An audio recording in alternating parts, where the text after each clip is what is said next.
what that music means. It is time for My Loso Lifestyle with Mary Schepp every Thursday at 11 a.m. here on 216 The Net, 216thenet.com. And today with Mary, we have a special guest, as a matter of fact. Mary, why don't you go ahead and introduce us to the other fellow here at the table?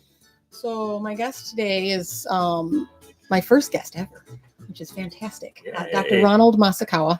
He has been my chiropractor acupuncturist for going on 21 years now. So I met him because he yelled at me about how I sit, which consequently I don't do anymore. And he was 100% correct. You do sit. You just sit better. Yeah, I sit way better. He came into my office, my boss's office, and made a comment about how, do my hips hurt? And I was like, well, that's awfully forward and weird because I don't know you. And I think I was in that office like 2 weeks. And he made a comment about how I was sitting on my foot and it shifts everything in my spine and so on and so forth. And I should come see him. And, 21 years later, I'm still harassing the crap out of him. And now he's on my show. So it's kind of fantastic. People had a ton of questions about acupuncture and chiropractic care because I mentioned it before on my show. So we've talked about how it's helped me significantly, especially now with my spinal lesion, which isn't really low sodium, but it's still a significant part of my life. And he's helped tremendously. As a matter of fact, yesterday alone, you helped me get everything straightened away. So it's kind of one of those things where how do you explain what something is without actually having the source here? So I figured, why not bring him on my show and tell us about acupuncture and tell us about chiropractic. And that being said, so what is chiropractic care? What is acupuncture? How do you define them? Well, basically, when you get into chiropractic, chiropractors are there to take care of the whole body. Usually everybody thinks, okay, they're here to crack your neck or work on your back because you've got back pain. Right. We look at people as a whole. Every part of you, your whole body is a living entity. And so if we just say adjusted your neck, it doesn't mean that everything's going to be fixed or cured just because we took care of that. Everything's connected to everything else in the body. And so we try to take care of all that. Chiropractors will go to, as far as chiropractic school, they've got undergrad work done 4 years plus another 3.5, 4 years of chiropractic school. Just like MDs, we go through the physiology, the pathophysiology. We've got a number of courses that replicate what MDs do. And so instead of us going through surgical rotations, we'll go through chiropractic rotations.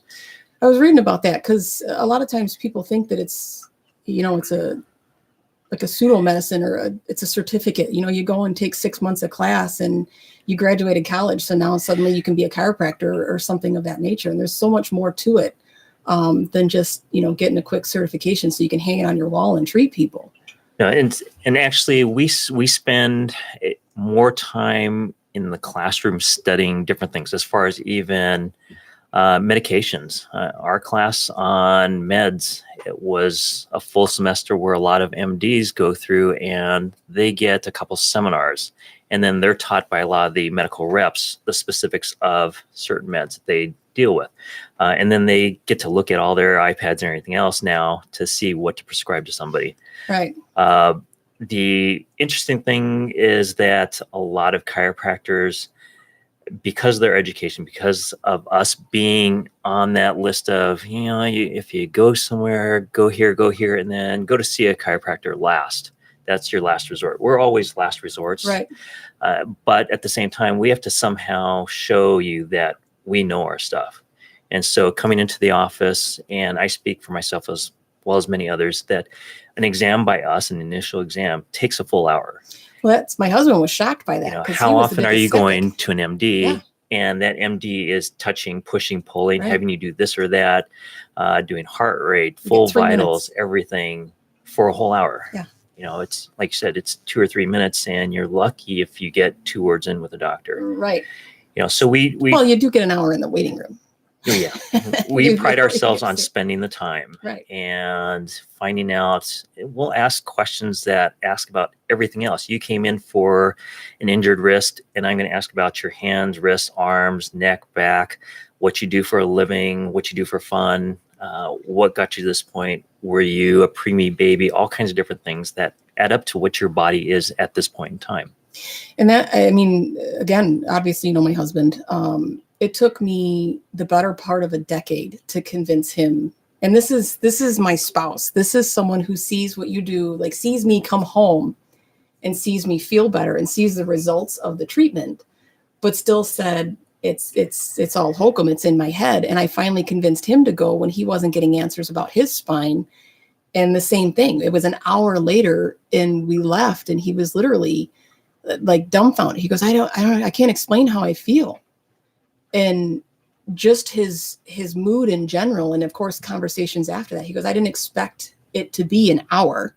And I didn't expect him to ask the questions that he asked. I'm like, well, how does he know, 30 years worth of history in 2 seconds and not be your doctor for the last 30 years? He's got to ask those questions. Yeah, a lot of times I'll joke too when I'm taking a history. I've got a full blank page, and if I've got some space left on that page, anything else that we need to talk about, because I still have room to write. Right. And everybody always thinks that, they just gave me their whole life history in 20 minutes, and it's still not enough in the sense that we go through different things and say, oh yeah, I forgot. I did break my leg 15 years ago, Mm-hmm. or when I was an infant, or yes, I was dropped on my head as a child. And so Right. all those little things do make a difference on how we treat you, as a person as a whole. Right. So, and that's where we go into other things as far besides chiropractic.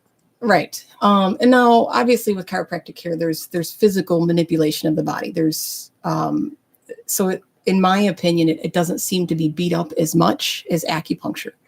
What is acupuncture? Where does it come from? Where did it start? So acupuncture falls along the lines of Chinese medicine. It was founded in China some 5,000 years ago. And one of the stories of how it was founded was that there's some Chinese travelers, somebody fell and tripped, landed on some gravel and some rocks, and they were pulling out some of these rock chips out of this person's hand and arm. And when they pulled it out, that person was yelling that, oh my gosh, that hurt. Well, yeah, because you had a rock stuck in you. Right. But no, they're saying, no, it still hurts. Right. It hurts more. And apparently the person doing it shoved the rock back in and the pain disappeared. Oh. And so that's where, when you have 1 billion people to work with, Right. you can, in a sense, experiment and check and see how things like that happen and work. And so they developed the whole acupuncture system. And there are so many different varieties of acupuncture. Oh, I can imagine. Depending on what parts of China. There's there's Chinese acupuncture, Korean, Japanese, Taiwanese, and believe it or not, the French. The French have done acupuncture for decades, and they have actually the most current literature research on acupuncture, more so than the Chinese. I was actually, because we were discussing this yesterday, and I was really surprised by that because, I pride myself in my research. And another thing we were talking about yesterday is that I try and look for reputable sources, because when you Google something or you search for something on a search engine, the first 10 things that come back are, medicalcenter.com and medicine.com. And it's all of these things that it's a website or a company that somebody else owns. And it's most likely an affiliate marketing company that's getting paid because of people clicking on their website. And I try to go to, Johns Hopkins, Mayo, PubMed, sites that are more reputable to get information. And it's amazing that you don't find those things. It's like on the 7th page, because after we talked about it, I went and looked, and sure enough, it's there.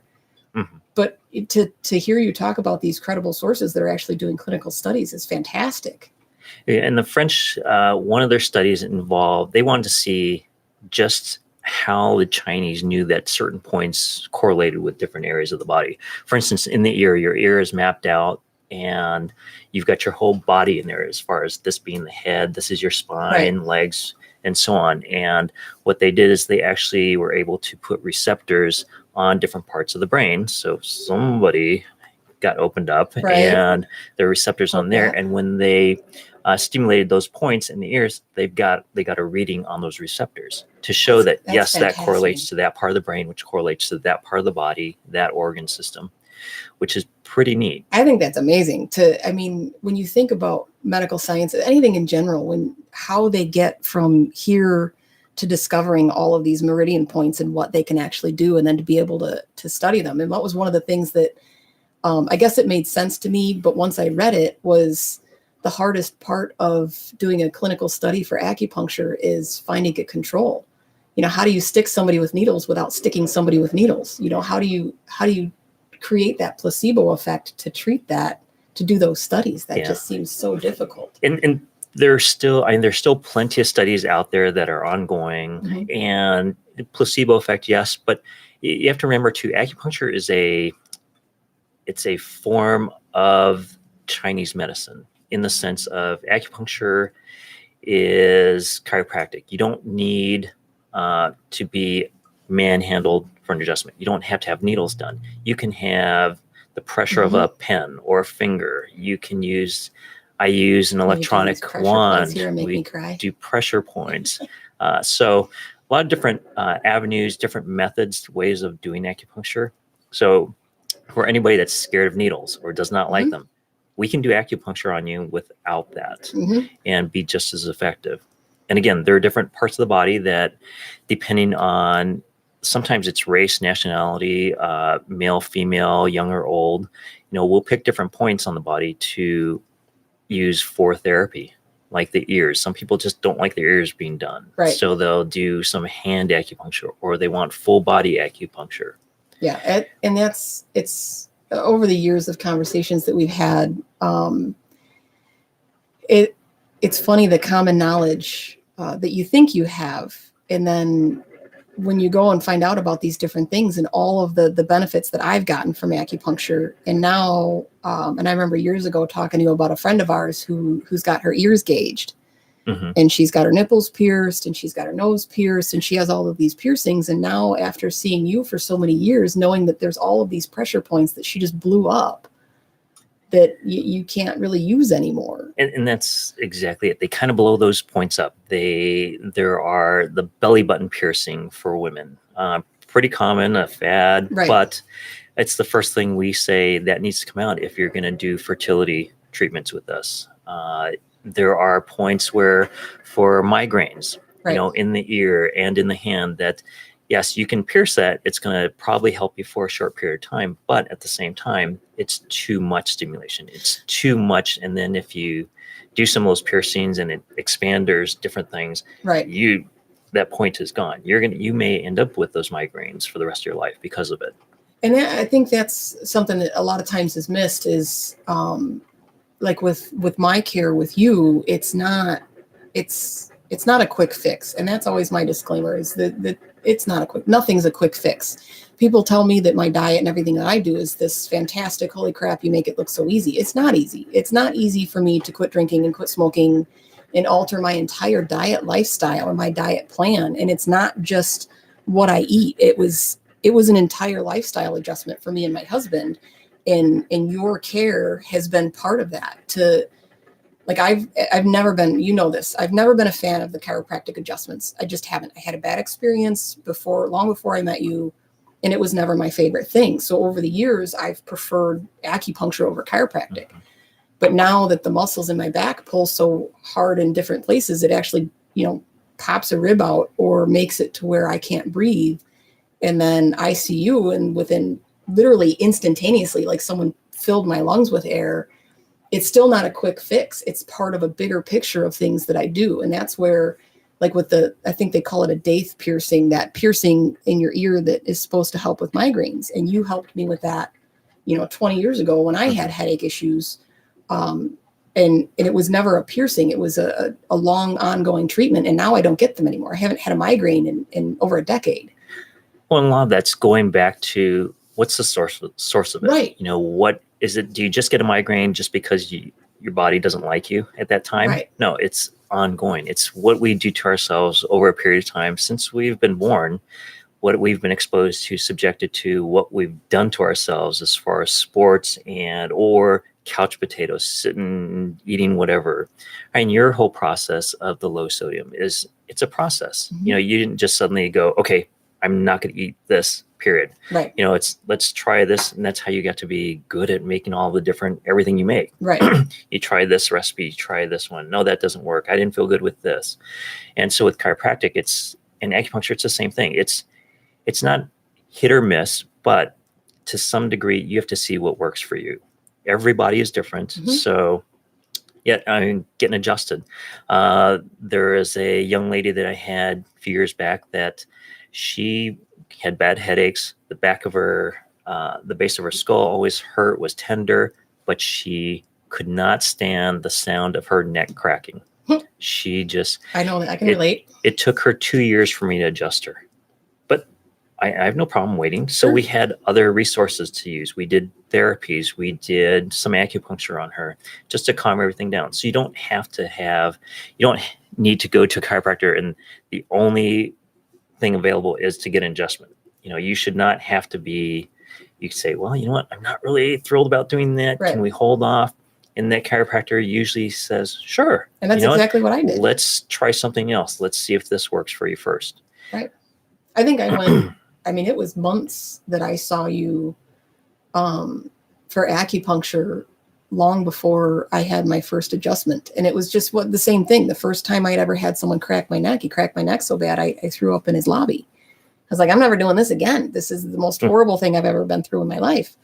And it wasn't until I had, 6 months of seeing you for something else and you convincing me that, just try it once. And if you don't like it, and that was the end of the road. I did it one time and realized that not every doctor is the same. And that's this, I've talked about this in previous shows where don't be scared to fire your doctor. I've talked to you about it. I've been through how many doctors trying to find solutions for everything that I've been through. Just because it doesn't mean they're a bad doctor. It just means they're bad for you. It's no different than anything else. You got to be on the same page. You need to find one that's a good fit for you. Right. Because if they're going to give you advice, you need to listen to what they're saying.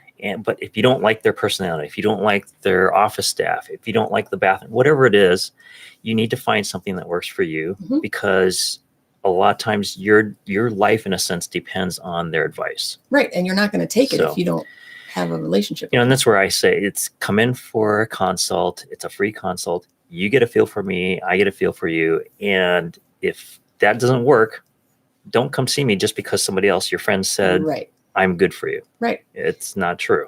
Yeah. And it's funny because I wish I could have recorded it. My husband is literally the most negative, pessimistic cynic. And he's listening right now, probably agreeing with me wholly. Yeah. And he's also a patient of Dr. Ron's. But that day that he saw you, and the funny thing is no discredit to the doctor that he had seen, but his mom worked for a chiropractor for 20 years. And he saw that chiropractor for 20 years and he'd been adjusted in it. And he'd had acupuncture treatments, but the difference between one doctor and another in the time that you took, and it's not that you're the only one or you're the anomaly out there. There's plenty of other doctors, both chiropractic, medical, otherwise, that are that person. I had the same issue with the neurosurgeons. The one I met was fantastic, took the time to explain things and do whatever. And I will forever go to him because of that. Unfortunately, my issue is not neurosurgical, but here nor there. But the difference in his demeanor and belief and trusting what you can do was astronomical. And now he will forever be a lifelong patient. And if we ever moved, he would still be open-minded to going to see another doctor simply because of the care that he got from you. And that's where, creating that relationship and going through that makes such a significant difference. And if it's not, you see all these people that refer doctors online. It's like, do you really know your doctor? Do you really have a relationship with them in the 2 seconds that you spent in there? Or do you just say, well, they fixed my cold or flu, so they must be a good doctor? Or they're quick to dispense something and, right, oh yeah, go this one because they're really quick about it. Right. But, they wanted to put me on a whole lot of medications and balked at me when I said I was going to stick to my acupuncture care until I found a solution. But what's nice though now is a lot of people are taking better care of themselves. Very and true. So they're looking for something more long-term. You know what? I don't want the quick fix. I mean, with something like essential oils, Mhm. it was a fad, it was a craze years ago, and now people are actually looking into it like, okay, we're not going to go to Walgreens and get everything off over the Right. counter. We're going to stay home. We're going to do this. We're going to infuse you with this. We're going to get a humidifier for the house, which we haven't done in 20 years. We're Mhm. going to do this. Let's have you maybe do some exercise. Right. Let's Which I let's despise. eat a little better. Get rid of a lot of the processed stuff that we're dealing with. Right. As far as food, I'm not perfect in what I eat, Same. but it's a matter of everything in moderation. It's a matter of trying to eliminate best you can a lot of the junk foods, Mhm. which junk foods aren't just chips and sodas. They're anything processed. Mhm. Yeah, I wholeheartedly agree with that, because it's not necessarily a one-sided thing where you get a fad diet. It's like the gluten-free. That is legitimately a diet for a medical need. So people with celiac sprue need that. But it became a fad, and people got healthier. People lost weight, and it's like, well, you got healthier because the only way to eat gluten-free is to eat less processed crap and to eat less bread and less carbs and less sugars. So it's not surprising. But then when you fall off those diets, it throws your body into such a whirlwind that it's hard to come back from when you teeter-totter between all of these things versus saying, okay, I'm going to make a lifestyle change. And I actually, this morning, someone had asked in one of the groups I'm in, where do I start? And I said, start by track your food and see what you consume. Because how do you know what to get rid of if you don't know what you're eating? Like when I first started, I thought I was going to be sugar through the charts. But since Ben and I quit drinking soda long ago, I was actually surprisingly low and okay on my sugars and way off on fats and other things. Mm-hmm. But I would have automatically assumed like I need to eat less sugar and less chocolate, when that wasn't the case. I eat dark chocolate and there's not really any sugar in it. So I was kind of good on that aspect. But how do you know until you look at your life as a whole picture? A lot of times just writing it down, seeing it black and white, lets you realize like, oh, okay. And that's where part of you have to be true to you. Right. You can't, it's like your doctors, I'll tell people, give me a diet history of what you had for the last week and next week and bring that in and don't leave anything out. Right. They're like, well, of course not, I won't. And then then the next question is, do I have to really be honest about it? Well, it's your body, it's your health. You're putting stuff in it. Let me see what it is. And then they see me with the marker afterwards going, okay, highlight this, highlight this, highlight this. And they're going, it's horrible. No, it's actually not bad compared to most out there. Right. And that it's the same thing where when I had gotten sick with my liver and I was honest, they asked how much I drank, how much I smoked, as Ben and I, we don't have kids. We had a great house. We entertained a lot. We drank a lot. Mm-hmm. And I was honest with my doctors about that. And they called me an alcoholic and they labeled me an alcoholic cirrhosis. And not to say that I didn't drink a lot, because I did. But at the same time, when they said quit drinking, it's like, okay, next, what do we got?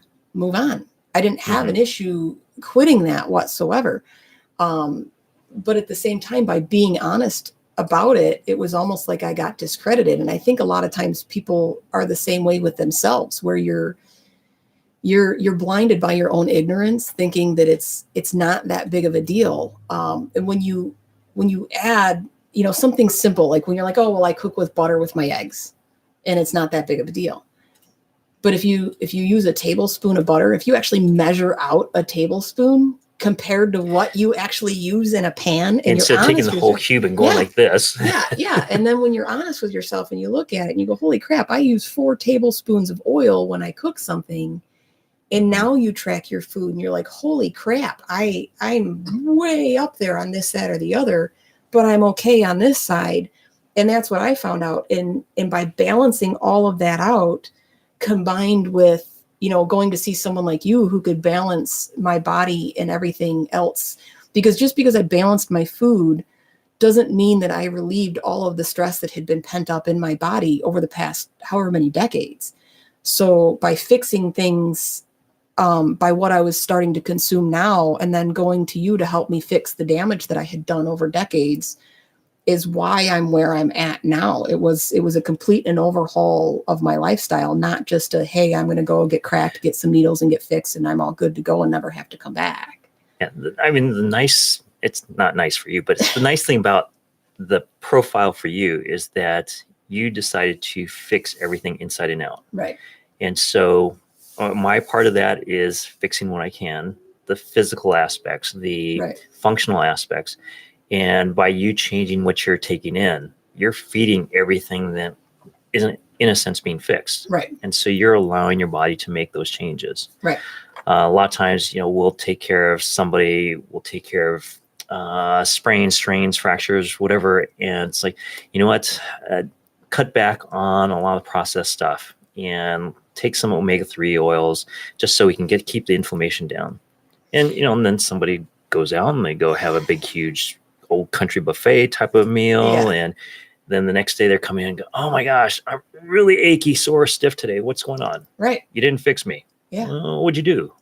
Nothing. I just sat down and ate 6 plates of country buffet. It's funny because I would have never thought about that until after the fact. And by doing what I have done with my diet and with everything else and realizing how much what I consume, like you think of things when they talk about inflammatory foods and stuff, you're like, well, how much does that really do until you fast and then start reintroducing foods again? Kind of like when people who have severe allergies have to do, you find out you're allergic to something, you don't necessarily know what the specific is. And as you add things back in and go, holy crap, I discovered that I have an issue with nightshades. I was eating I grow tomatoes. I love tomatoes. And that's where you thought, okay, I'm eating stuff that's good for me. Right. And They're tomatoes. Because everybody says it's good for you. Right. But it's not good for you specifically, your body. Right. And everybody's different. And that's where sometimes different testing is what makes a difference. You're looking at what your body's sensitive to, what needs to change. Everybody's on the probiotics kick. Yeah. Which one is good. And maybe you need to do a stool sample and see what's in your body, how to reinforce the good bacteria. Right. And that's like saying, there's no quick fix, or people thinking that you didn't fix them or you didn't do what you said you would do. And here for years, you had helped me with my allergies, and all of a sudden it wasn't working and my allergies were back. And it wasn't until I realized that because of the fact that I was consuming so much, tomato and zucchini and all of these nightshade vegetables, loading my body with histamines, that it was almost like you were just helping me teeter on that wall all the time, because I was counteracting exactly what you were trying to help me combat. And as soon as I found that out and cut those down to a reasonable level and watched how much of that I consumed, that it completely shifted back again. And now I haven't had the issues with my allergies again. So and the nice thing is, once you get through that, when you've eaten something that you shouldn't. And pretty quickly, you go, or you can sit there and go, all right, is this dessert worth me feeling horrible for 24 hours? And you just go, and sometimes it is. I'm not gonna lie. But that's where I've had my fair the share advantage of you taking care of yourself all along at this point says, okay, I know I'm just going to not feel good for the next day, but I'll be fine after that. Because I'm going to go back, I'm going to flush it out, and I'm not going to have to deal with this for weeks on end. Right. I'm sorry, I was looking at the time to see where we're at. Are we doing top of the hour here in a couple minutes or no? You got about a minute. Okay. So a friend of mine on Facebook, we're gonna touch on this a little briefly, just because I think it's hilarious that everybody always asks me or uses the word quack. Is he a quack? And it's funny because over the years I've taken serious offense to it. And I know that I've talked to you about this numerous times when I come from a doctor and I say, what care are you under? What medicine are you on? Or what are you doing for your liver, or your spine, or whatever? I said, well, I got my chiropractor, my acupuncture. He keeps me upright. And they balk at it. And it when everyone says that it's not science-based medicine, it just seems like a stick in the eye almost. Well, and that's where, there is so much science out there. You do, like you said, you have to look for it, whether it's chiropractic, and chiropractic is typically manipulation of joints, bones in the body. We're not cracking your bones. Right. We're allowing for more flexibility, mobility within the joints. We're allowing for muscle tissue to contract and relax the way they're supposed to. We're allowing your body to function optimally. And so with that, and there are a lot, if you look at just exercise physiology studies, that's us. If you look at what physical therapists do, that's us. We do, in fact, a lot of physical therapists want to adjust because they know how much more they can get done with their clients.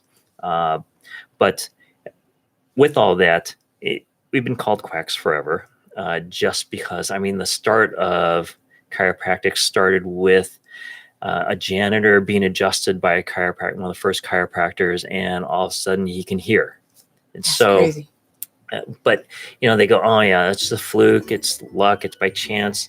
But if you look at the science behind that, you're opening up certain nerve avenues, you're allowing for better stimulation, you're allowing for drainage of the eustachian tube, you're allowing for kids that come into us to get adjusted because they've got ear infections. Right. It's, would you want to get adjusted or get tubes put in? Tubes, Right. yeah, might be easy, but you've got a hole in your ear now. And speaking of holes in your ear, we're going to take a break right here at the bottom of the hour, and we'll pick back up with more holes in your ear and maybe holes everywhere else. So, holes in chiropractic, more coming up here on My Loso Lifestyle with Mary Schepp and her very special guest, Dr. Ronald Masukawa. And hope you're enjoying the show so far. Actually, you are, Mary, are real close to breaking a record on listeners of a single show here. So first time ever. Maybe with 2 or 3 more, we'll break a record. So that's pretty cool. So, but we actually love partnering sponsors like Stuckey's Family Restaurant, 815-331-8050, Stuckey's Bar and Grill, GRILLE.com. All American cuisine made from scratch daily for their fabulous breakfast buffet, including made-to-order omelets and the best biscuits and gravy around, so I'm told. Visit them Sundays from 7:30 a.m. to 1 p.m.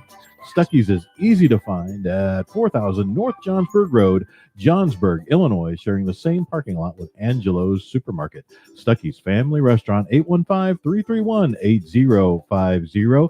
And, of course, the wonderful fellows over at X-Tech LLC, 815-516-8075.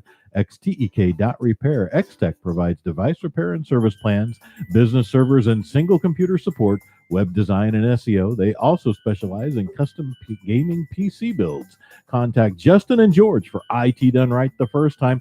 X-Tech LLC, 815-516-8075. XTEK.repair on the web.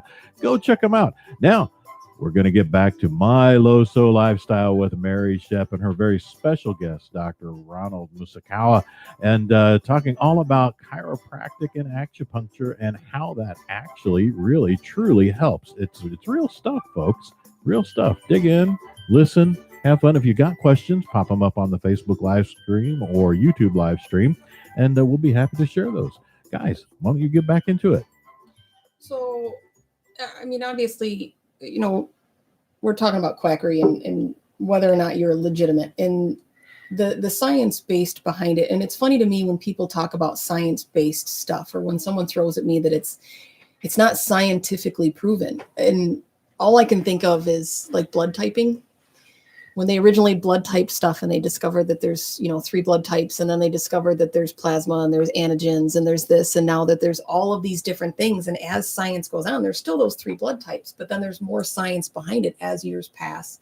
Or you look at, Pluto. Pluto was a planet, and now Pluto's not a planet. It's just a big old star. And and when someone says that to me, it's like, well, there's plenty of studies, and kind of when we do in food, when we do canning, there's a lot of controversy because you'll take the FDA and what they say is scientifically safe to can.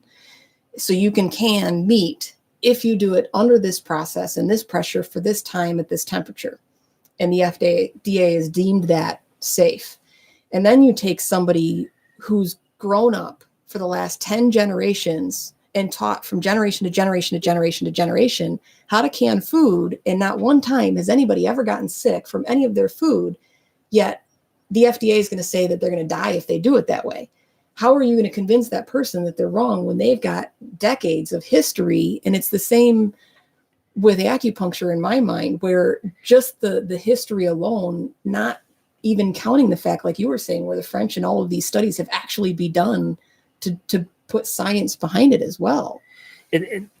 Along those lines, with obviously the Chinese have had 5,000 years of experience behind them, and that's their, in a sense, clinical research. It was the work they did on their own people, and for the most part, to have a robust population like that it's a strong population. I mean, the people work hard, they live really hardy, and so to keep them going like that, they had to have something. And acupuncture, Chinese medicine came about to, in a sense, protect their own people. Right.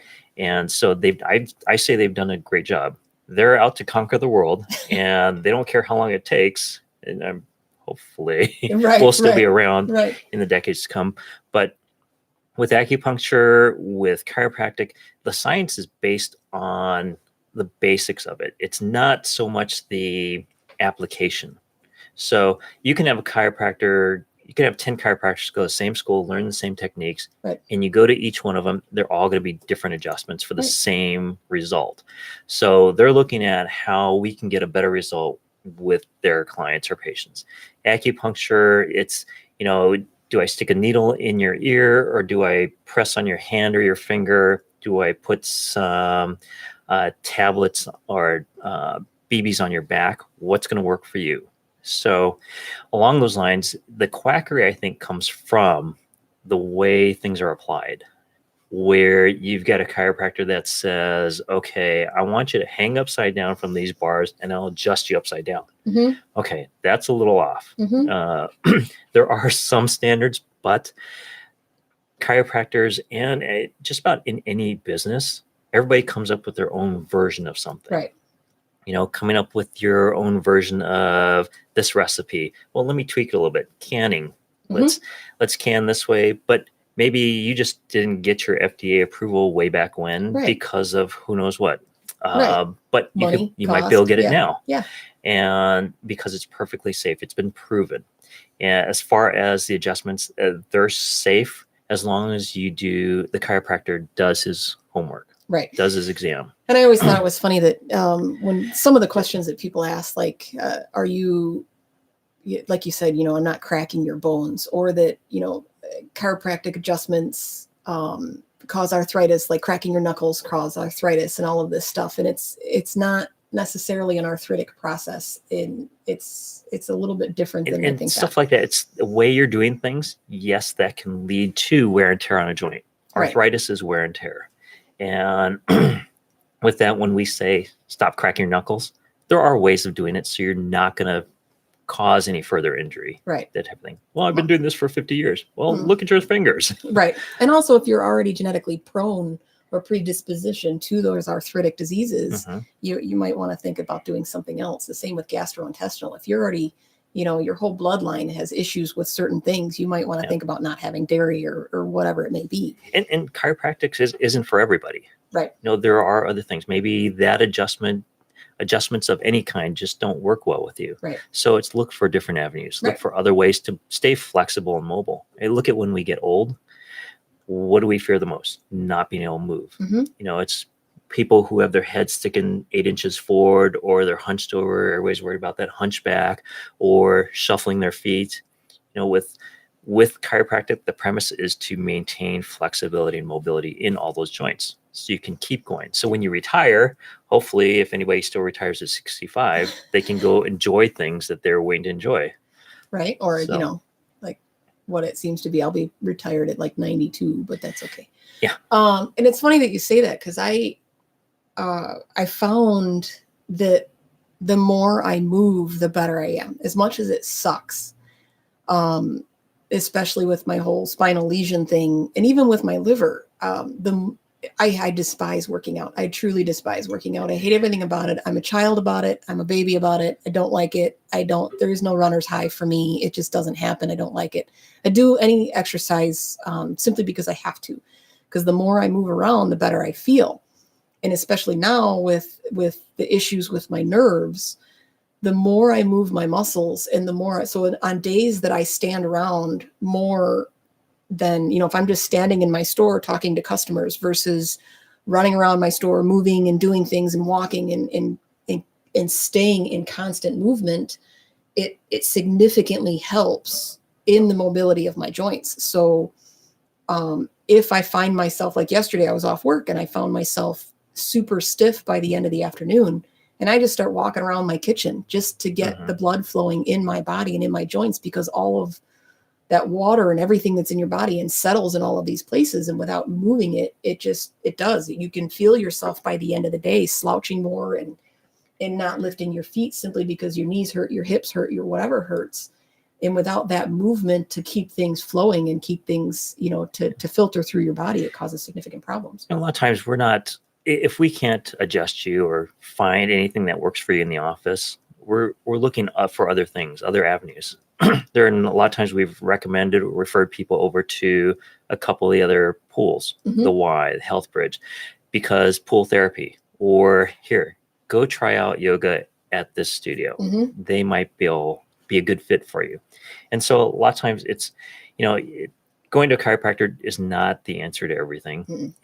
It's an avenue, it's a way for you to help get yourself better, right? To improve your quality of life. Right. Now I had a lot of questions, so I kind of weeded through most of them. And the first one right off the bat is, and a lot of these are ones that I know and it was really hard for me not to just answer people and be like, yeah, totally 100%, because, it's over the years, I've had gastro problems since I was very young. One of the first times I went into the hospital was finals, I think, for my 8th grade year. So I, however old I was then. No, it would have been my freshman year. So about 16 years old. And they just chalked it off as you ate something bad, whatever, go home, eat saltines, and you're fine. It was like an intestinal infection thing, and I got no answers. And I've had problems all my life. But with the groups that I'm in, because of low sodium, the two big things were with liver and kidney disease, and how can you help with the functionality with people who have liver and kidney failure after the fact, after diagnosis, after cancer, or someone like me who has cirrhosis of the liver, and how does acupuncture help someone like me who has liver disease? Like, I mean, obviously you've helped me significantly with my gastrointestinal issues. How the heck does that even work? Well, the role of acupuncture is to help bring everything back into balance. And everybody goes, okay, balance. Everybody tells me balance my life, balance this. Acupuncture helps to re-regulate a lot of your body's systems, whether it's organ function, it's joint function, it's blood circulation, any of those things. And so what we do is we try to find, in a sense, the pattern that fits for you. We don't just go after, let's hit the liver points. We're going to go after the points that affect your liver, how you process your blood, how circulation is throughout your body, what does your intestine do when you're eating certain foods. Let's see if we can help stimulate activity or slow that down if you've got IBS or Crohn's, anything like that. Obviously, the pain that goes along with eating anything, we can help to minimize. And so the acupuncture can, off the bat, stimulate something like endorphins, which is your body's feel-good hormones. Right. It can help reduce the nerve impulses to and from the brain, which can slow down pain signals. It can stimulate blood flow. It can stimulate circulation to different areas.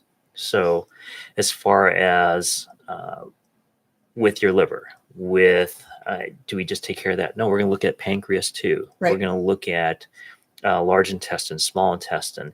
And I'm going to ask you questions like, how often are you having a bowel movement? Well, once every 2 days is not enough. Right. You're eating how many times a day? You need to go that many times a day. Right. You don't want things expanding your body, releasing a bunch of other toxins, creating other problems. You want things to move smoothly. You don't want your body to work so hard.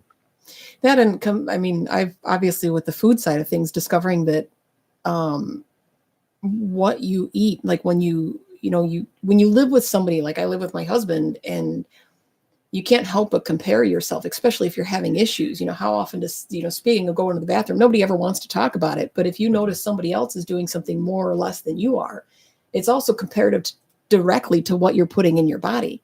like before my first colonoscopy, and they tell you to eat your, certain foods because you go less. It cleans out your system because there's nothing retained in your system, a low fiber and all that stuff. So if you're not eating anything to stimulate any kind of action in your intestinal tract, you're kind of doing yourself a serious disjustice by not having that balanced diet to keep things moving in your system. Exactly. So the other one, let's see, what do we got? So this one is kind of twofold. I know that someone had asked if you can help with the cramping associated with a low sodium diet. Typically with a low sodium diet, and here's the downfall. When you go on a low sodium or any other diet that a doctor prescribes you, when I went on low sodium, I was told, eat less salt, go home, take your medications, and that's it. Well, there's so much more to it. By eating less sodium, the medications I was on also was potassium sparing. So I had high potassium and low sodium.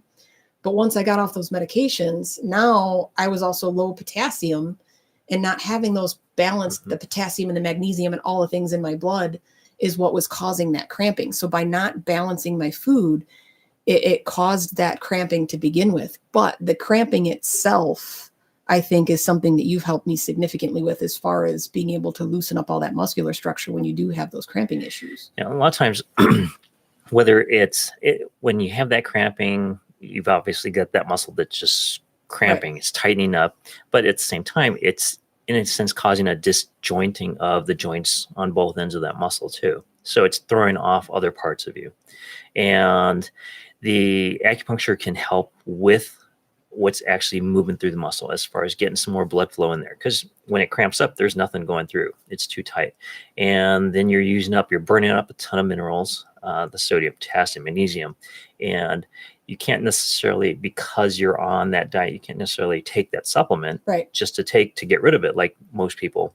But there are alternatives. And that's dependent on the blood work that we see. Do we maybe introduce some vitamin E? Do we go with something like the fish oil that can help supplement or take the place of, in a sense, some of those minerals, just so your muscles don't feel like they're lacking everything that they're supposed to have to prevent that? Certain types of exercises, nothing major, a lot of times can help out just by helping to expand that muscle, get it to contract, reteach that muscle that contract up to this point and not overdo it. The other thing that I was shocked over the years, like I would get the cramp in the arch of my foot, and instead of rubbing the arch of my foot, you would rub down the center of my shin bone. And it wasn't necessarily as you had taught me, that it wasn't necessarily the muscle in my foot that was the problem. That just happened to be the weaker muscle that was feeling the pain of a larger muscle that was causing the inherent issue. So finding the root cause of what's causing that cramp has been seeing fascinating. What major groups are causing that, and sometimes, and I've squeezed your Achilles too, where you've screamed out a few times, but that cramp did go away. Right. It's almost instant. And that's what's always so fascinating to me is, like yesterday when you had hit a point in my ear, in the side of my whole pancreas, spleen, whatever the heck it is, just contracted. And it was the weirdest thing to feel these different things, and the reflective pain or referred pain or whatever the heck it is that the way that all of the different muscle structures and nerves in the body are connected is absolutely fascinating to me. So it's kind of the neat thing to see that, to be able to have that, like you said, like a cramp in my foot or somewhere else. Or a lot of times they're in the lower calf muscles with me initially when I had my low sodium and stuff like that. To when you get poked full of needles, and it's funny because I'll go in and tell you what's going on, and I don't know what you do. It's not like okay, this needle here is going to fix this problem, and this needle here is going to fix this problem. You don't tell me what you're doing. I tell you what's wrong, and you do what you do, and then I go away feeling better. So, and a lot of times, because we do patterns of needles, we can say this point is specific for stress, or this point is specific for circulation, but that's not just what they do. And so to talk about all those points on an individual basis is going to go, well, wait a minute, that's not really what I told them I need. Right. So you do it in combination. It's basically you're we're training your body to respond and react to those points in a positive way. And so for those cramps, I might throw 6 needles in your ears and you're going, okay, it's in my foot. You're hitting my ear. Okay, I get that one of those is for my foot point, but what else? Right. Maybe it's absorption in your gut. Maybe it has to do with circulation. Maybe it has to do with the nerve impulses to and from. They're going a little crazy and they're too fast, and that's causing that pain and cramping. So what did you eat last night? Maybe we have to hit a couple stomach points or some other digestive points to help change that up too. Right. Let's see. So this one was a big one. Years ago, I was on anxiety medication because for some reason I would just pass out. I would have a panic attack and pass out. Nobody could tell me why. I didn't feel stressed. I didn't feel anxious. I didn't feel depressed. There was no underlying, reason where you would think that I had an anxiety attack or panic attack. And of course, the doctors put me on anxiety medication, which I hated. And I'm the poster child for side effects. So of course I had every side effect known to man. Mm-hmm.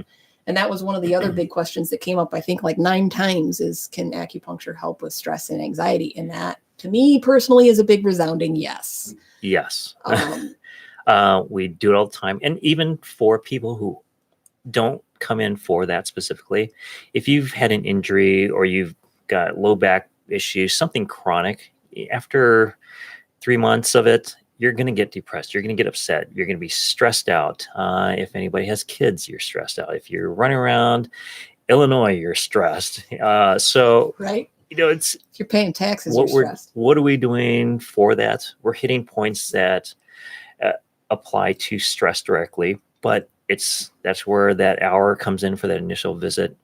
What is it from? Right. What's stressing you out? I do have some stomach issues, but that usually doesn't bother me. But my kids are going crazy, or, we just bought a new house, or, I'm getting my car fixed. I had a flat tire this morning, anything like that.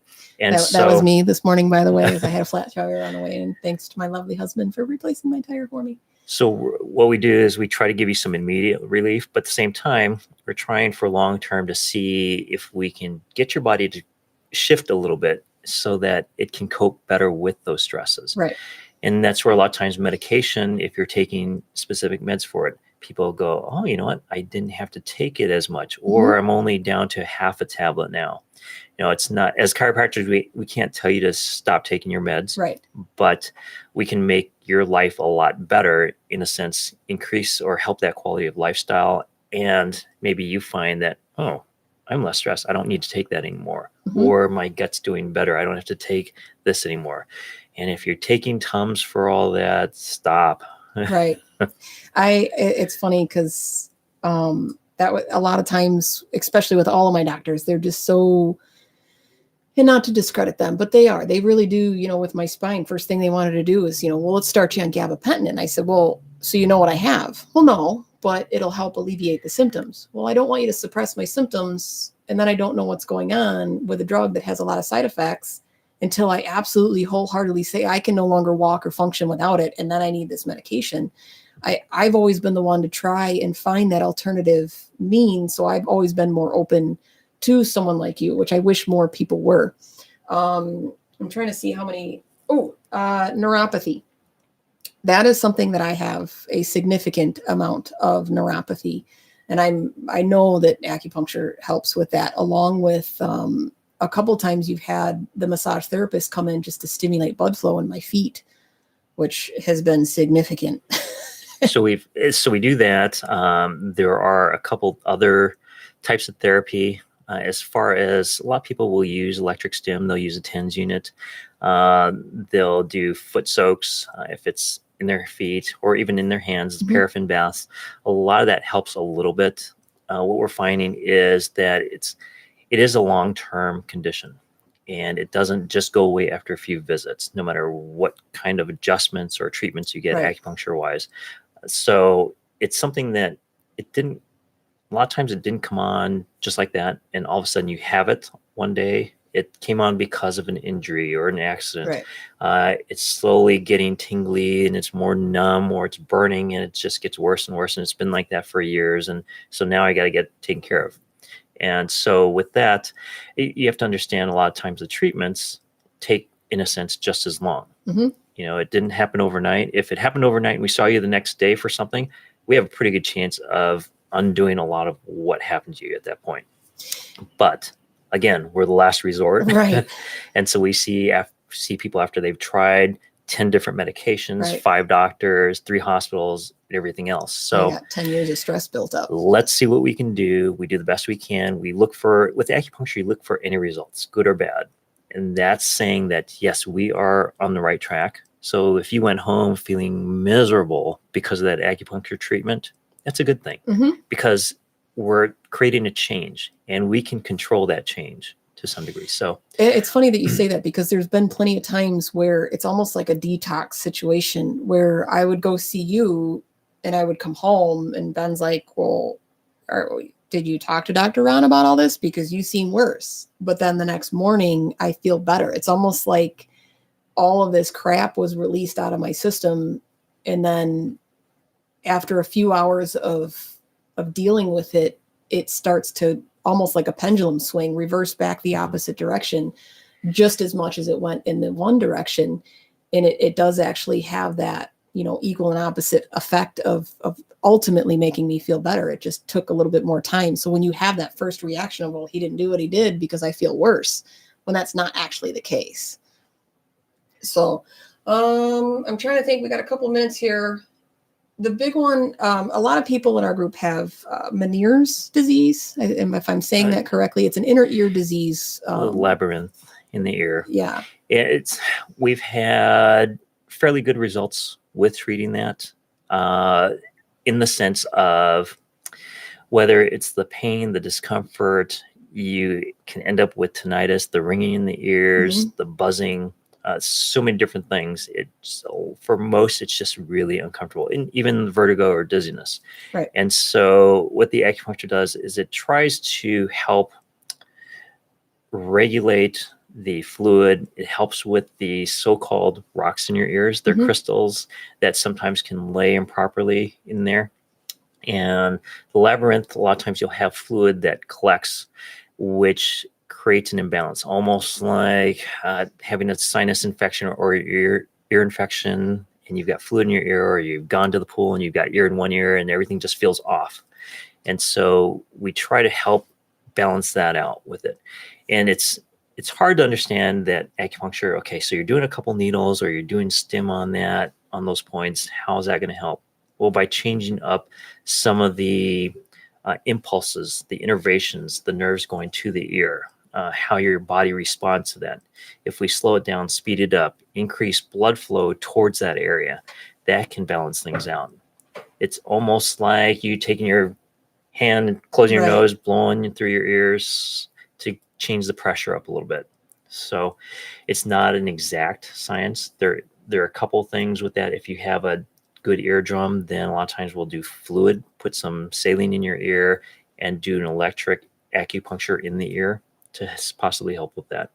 Yeah, because that's obviously with people with the disease, there's the obvious reason why they're in low sodium groups is because by limiting the amount of sodium, obviously it limits the amount of water retention and so on and so forth, which the water in your ear, coupling that with some acupuncture care. And I could see how somebody could have some significant benefit from that. So I think we're coming up on about 2 minutes. So we've got maybe time for one more question here. So I know that my husband specifically has had relief from this with scoliosis and spina bifida, because one of the first things that you helped him with, obviously it resorted in back surgery, because sometimes that's just unavoidable. He went to you, he had severe back pain, could barely walk. And almost instantly within, I think it was 2 weeks, we had an MRI and everything done, and he had back surgery. But I'm assuming that, both chiropractic and acupuncture care can help with the pains associated with those scoliosis and yeah. And a lot of times and for him, and this is one thing too, you want to make sure your chiropractor is willing to refer out. Right. Because with what I saw for Ben, that was surgical. It's not something that we're not here to fix everything or cure everything. We don't cure anything. We just get your body back in order so it can help itself. Right. And so for that, scoliosis. I mean, it's physical ailments, low back pain. Again, finding the source. If it's idiopathic, the scoliosis just was there. Sure. Yeah, manipulations can help, but I'm sorry, guys, we got about 12 seconds out here. So go ahead. where we're going to find us. We can find us on My Low Soul Life. Yeah, I've been down this road a couple times. Pete, thanks very much. But yes, My Low Soul Lifestyle on my Facebook page. You can download the 21/6 The Net app and listen to us live on Thursdays at 11 a.m. Are we good? Oh, we got still 10 seconds. So what else do we got? I just want to say thank you, Mary. Thank you, Pete, for having me. Thanks, Dr. Ron. Ronald Masukawa, thank you for being my first guest. This is fantastic. Yay. On My Low Soul Lifestyle. Awesome job, guys. Very so cool. now, see, we got So now you can wave goodbye to Facebook. everybody. Can we say bye to everybody Yeah, on we're Facebook? officially off the air, but you can We're say off the goodbye to radio everybody station, there. and So because now once you finish the radio, and it's funny because I almost said something one day, and you got to remember that you're still live. And it wasn't anything bad, but I'm like, holy crap, I'm still live on Facebook, and I almost said this, that, or the other way.